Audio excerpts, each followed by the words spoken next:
तो हेलो बच्चों, स्वागत है हमारे चैनल पर हिंदी क्लासेज। तो आज हम पढ़ेंगे वाच्य प्रयोग और वाच्य परिवर्तन और उसका अभ्यास करेंगे।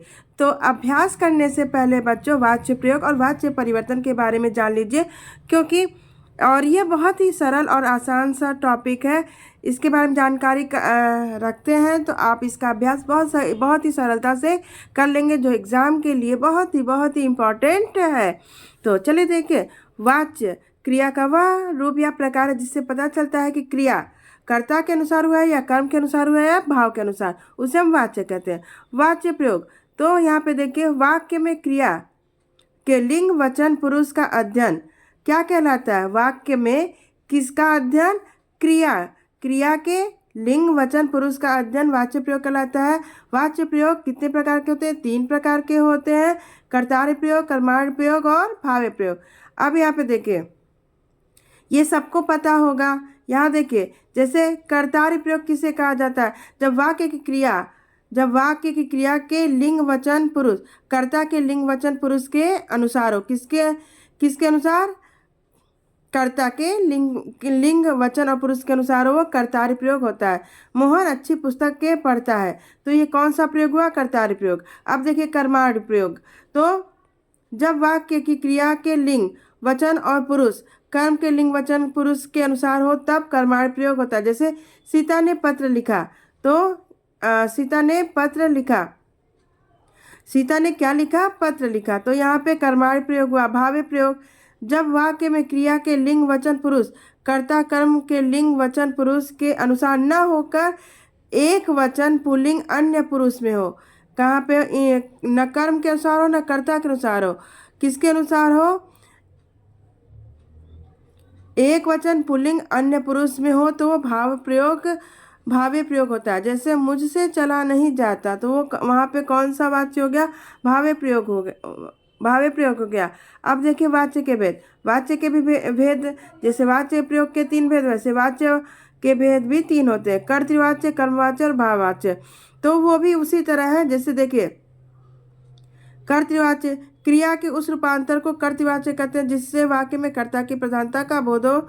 जैसे लड़का खाना खाता, मैंने पुस्तक पढ़ी, तो यहाँ पे कर्ता के अनुसार लिंग वचन और पुरुष का प्रयोग किया गया है। आगे देखिए, कर्मवाच्य, क्रिया के उस रूपांतर को कर्मवाच्य कहते हैं जिसमें वाक्य में कर्म की प्रधानता हो। किसकी प्रधानता? कर्म की। जैसे पुस्तक पढ़ी जाती है, यहाँ पे किसकी प्रधानता है? कर्म का। पुस्तक क्या है? कर्म है, तो यहाँ पे लिंग पुरुष और वचन कर्म के अनुसार हुआ है, इसलिए यहाँ पे कर्मवाच्य हुआ। और भाववाच्य, क्रिया के उस रूपांतर को भाववाच्य कहते हैं जिसमें वाक्य में क्रिया अथवा भाव की प्रधानता का बोध हो। जैसे राम से टहला भी नहीं जाता, तो यहाँ पे देखिए टहलना किस प्रकार का पद है? क्रियात्मक है, और इस वाक्य में किसकी प्रधानता है? क्रिया की। और इसी वाक्य को हम भाववाच्य भी कहेंगे। और यदि ये वाक्य दे देता है और पूछता है कि इसमें किसकी प्रधान, यदि भाववाच्य लिखता है तो ये तो बहुत सरलता से आप लोग पहचान जाएंगे। और यदि भाववाच्य न लिखकर क्रिया की प्रधानता लिखता है तो आप ये जाने रहिए कि भाववाच्य में क्रिया की प्रधानता होती है। विकल्प में क्रिया रहेगा तो आप क्रिया।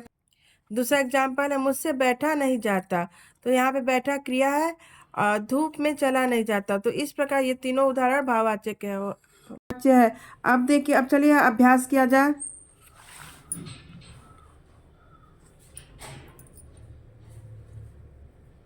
यहाँ देखिए, पहला प्रश्न है, देखिए क्या है? क्रिया का वह रूप जिससे पता चलता है कि क्रिया कर्ता या कर्म अथवा भाव के अनुसार उसे क्या कहते हैं? तो उसे हम वाच्य कहते हैं। वाक्य में क्रिया के लिंग वचन पुरुष के अध्ययन को क्या कहा जाता है?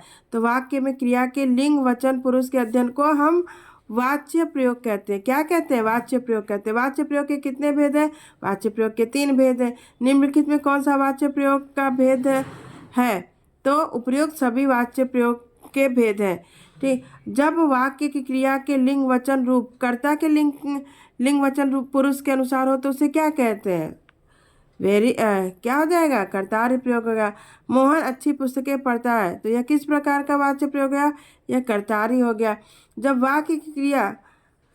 वाक्य क्रिया के लिंग वचन पुरुष कर्म के लिंग वचन पुरुष के अनुसार होते हैं, तो वे क्या हो जाएगा, वेरी इजी, कर्माणी हो जाएगा।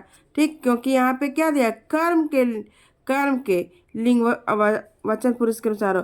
सीता ने पत्र लिखा, इस वाक्य में किस प्रकार का प्रयोग होगा, तो यहाँ पे कर्माणी प्रयोग हो जाएगा। जब वाक्य की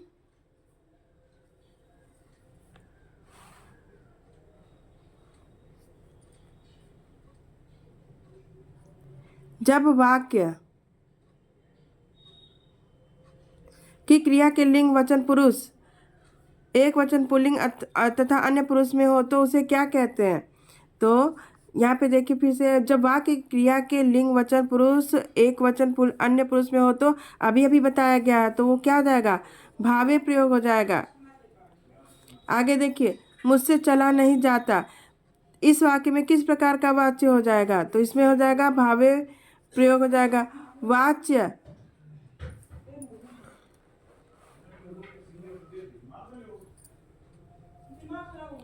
वाच्य प्रयोग के आधार पर वाच्य कितने भेद हो गए, तो यहाँ पे 3 हो जाएगा।